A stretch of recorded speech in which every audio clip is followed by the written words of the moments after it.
Let's do this. Hello, and welcome to What's with People with Doc Locke. I'm Dr. Stephanie Lockbuehler, social psychologist and cuss word connoisseur. Got that out of my system.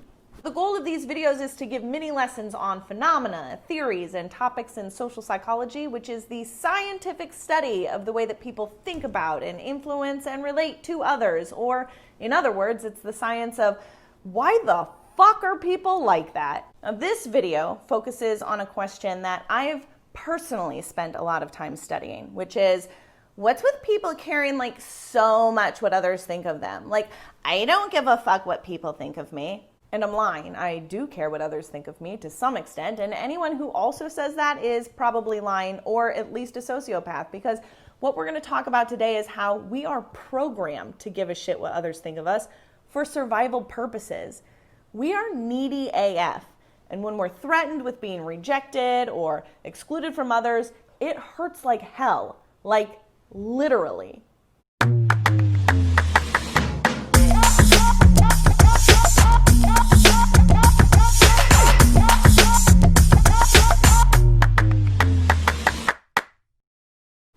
No matter how much people say, I fucking hate people, in a general sense and on average, they really don't. Humans are social animals, which means we actually really like being with people. In fact, many studies have shown that social interaction by itself is actually a very rewarding thing, and not just for humans. So for example, in a study with rats, which are also social animals similar to humans, they actually found that these rats were trained to press a lever in order to gain access to another rat. And this social contact was shown to be just as rewarding to them as if they were trying to press the lever in order to gain access to food. Rats. Another study found that rats will actually learn to go through a maze in order to be around another rat. Rats. In humans, brain scan studies have shown that the parts of the brain that are associated with what we call primary rewards, like food and sex and drugs of abuse, that's hard to say. Primary rewards. You know, the things that are very rewarding to us on a very basic level. They light up similarly when we interact with other people, showing that interacting with others is just as rewarding for us as food and sex. So, for both animals and humans, social interaction is a very powerful and very natural reward. We really like people. But it's not just that we like people. We actually need people. According to the evolutionary perspective, we are naturally programmed to like social interaction, much like we like natural rewards like food and water and sex, because we need it to survive and thrive. Now, back in the caveman days, belonging to a social group was necessary for the success of the individual, because those who were included in a group had more opportunities for security and resources and reproduction. I mean, shit, this is true now, right? The more that you're in with people, the more things you get, the safer you are because you know they got your back, and the more potential sex partners you have available to get it in with. You can get it in. I'm sorry. That was stupid. That was very dumb. Now, we know that social interaction and belonging is so important to us, which is why ostracism, or being socially excluded or rejected or ignored, sucks so much. Like, in fact, it's a universal thing that cultures all over the world use as a way to punish others or to get them to follow social norms or rules, because it works. Like, if you've ever gotten the cold shoulder, you know that shit is no fun. And if you've ever given the cold shoulder, you know that it works at getting even. Like giving a kid at daycare a timeout for drawing on the walls, or giving your boyfriend the silent treatment for shaving your guinea pig, or putting prisoners in solitary confinement for stabbing their bunkmate over Cheetos. I love the flaming hot Cheetos. They're so good. It's a very universal tactic that humans use to punish people for their wrongdoings. Now, this is because being socially excluded, ignored, or ostracized from a group threatens human survival.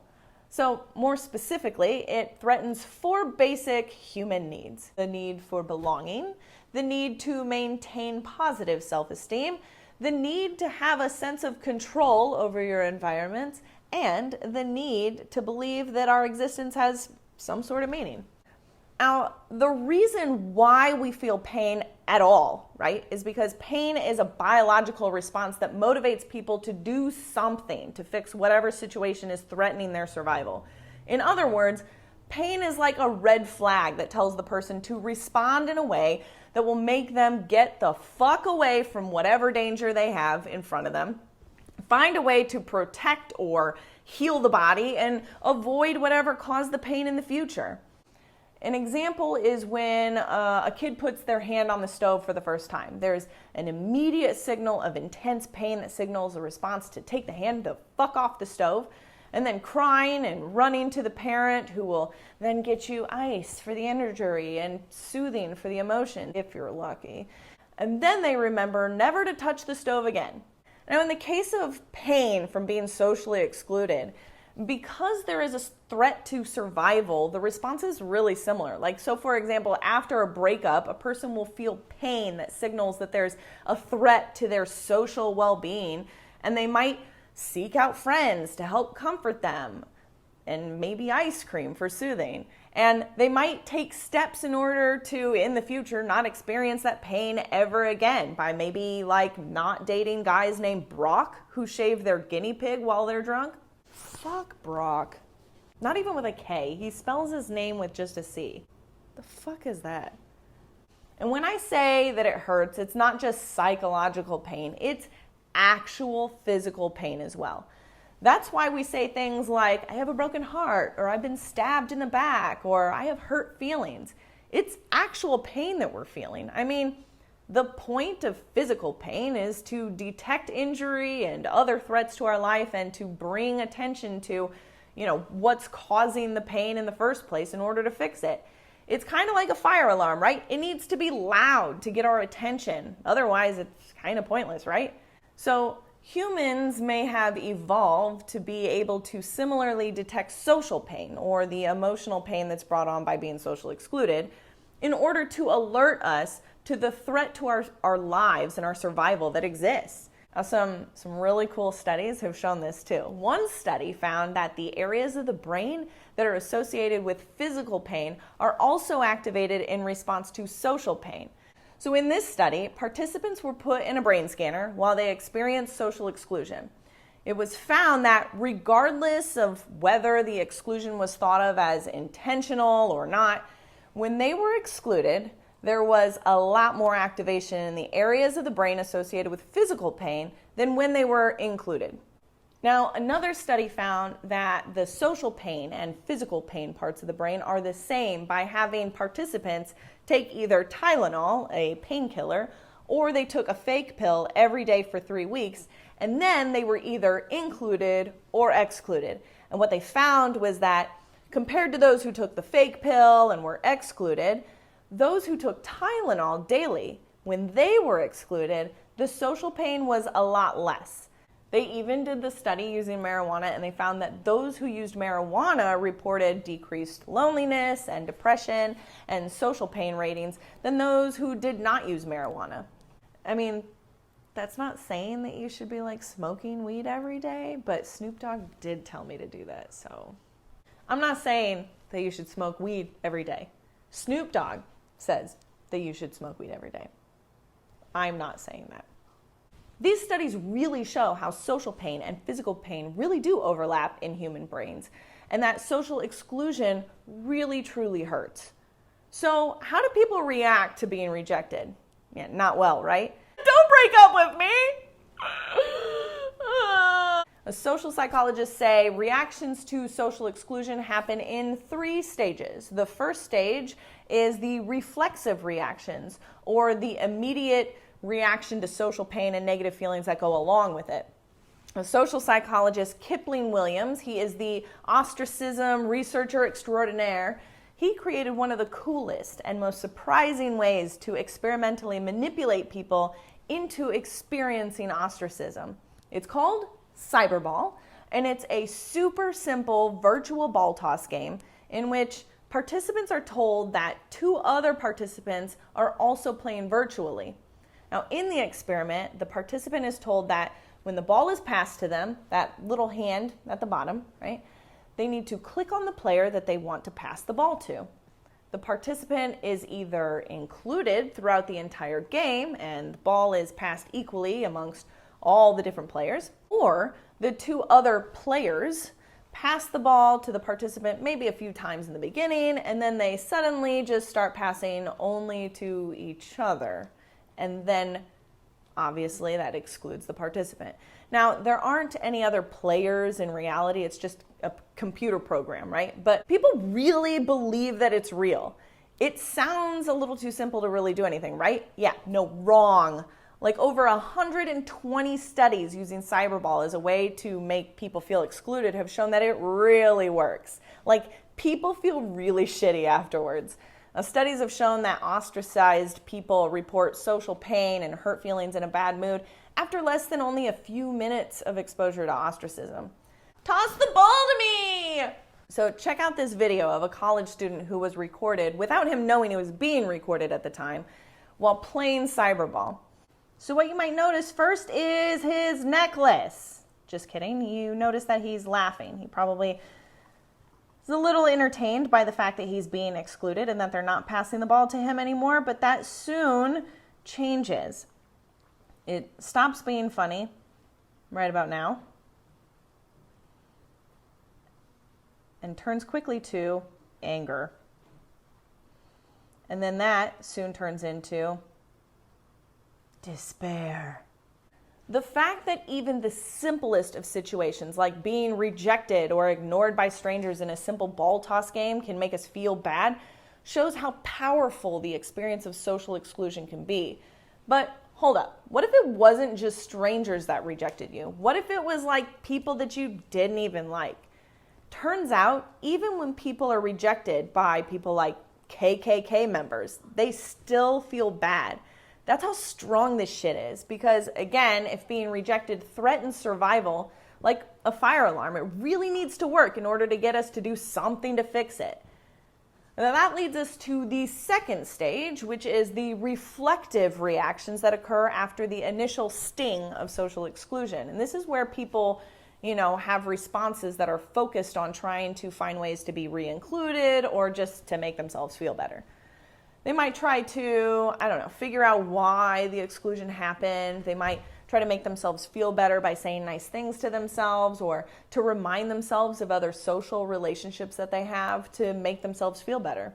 Other actions that people will take are mimicking or complying or obeying orders or expressing attraction or conforming or seeking new groups to affiliate with or cooperating in general. Look, excluded people may also engage in behaviors that are just an attempt to make themselves feel better or to avoid or lessen the pain of, social exclusion. In a study, it was found that excluded people were more likely to engage in self-defeating behaviors like choosing video games to play and reading magazines or other distractions over studying, or maybe choosing cookies or unhealthy food options over healthier options. Studies have also found that single men and women, or widows, or lonely college students are more likely to abuse drugs and alcohol. These behaviors really show that excluded people are more likely than included people to do that shit that will provide them immediate pleasure and satisfaction and self-medication, essentially, as a means to get rid of social pain that they're experiencing, without really thinking about the long-term consequences. Now, the final stage is called resignation, and it refers to the experience of people who have been ostracized or rejected over and over and over again, and whose attempts to be with people or to recover from social pain have been ineffective or useless, leading them to kind of give up hope. Studies have shown that chronic deprivation of social contact is associated with a bunch of negative mental and physical health outcomes like stress and low self-esteem and depression, even increased risk of illness and heart disease. In fact, a study found that loneliness is just as unhealthy for individuals as smoking 15 cigarettes a day. It's not just bad for your health, but long-term rejection can also lead people to become more aggressive. It's been shown that as many as 80% of school shooters experienced rejection from their peers over a long period of time. Studies have also found that after college students were told that a personality test indicated that they'd eventually spend their life alone, it was a fake test, they were more likely to act aggressively, like putting more hot sauce in a stranger's drink or blasting noise at someone than someone who didn't get told that they were going to end up alone forever. Look, how people react to rejection may come down to personality differences as well, but in general, we really don't like it because we need people. So just be nice to each other, even if they say crap like, I don't need anyone, or I don't care what people think of me. We all know now that it's bullshit, but even those people need friends, right? You guys like me, right? Do you guys want to be my friend? Be my friend. I'm so crazy. Thank you so much for watching. Thanks so much. That's why you don't date someone named Brock. Primary rewards. I am struggling with that. Hey guys, welcome. Hey, welcome.